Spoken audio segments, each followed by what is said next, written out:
Welcome to Luca and Miguel. Enjoy the video. You start by opening Registry Editor as administrator so changes are visible and permitted. Once done, make a quick backup. File, Export, choose a safe file name and location. This protects you in case of mistakes. Next, expand HKey local machine, then software, then Microsoft, then Windows NT, and finally current version. You're aiming to reach the key that stores product identifiers, so take these first steps carefully. They prevent lost settings and let you proceed with confidence into the next stage. Once you're in current version, look in the right pane for digital product ID and product ID values. They're the raw data you need. You'll often see digital product ID as binary. This requires decoding, while product ID is a readable string that helps confirm the product.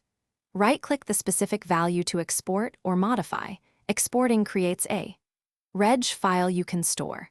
Make sure to copy exact names and data. Small transcription errors will break any decoding step.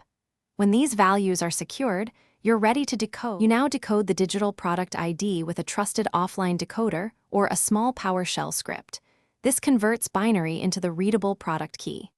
After decoding, verify the key by comparing it to product ID and confirming it matches the installed Windows or software edition. If the expected values are absent, make sure you checked the WOW 6432 node path and you're exported. Reg backup. As a troubleshooting tip, if the key fails validation, restore the registry from your export and retry the export and decoding steps to avoid system impact.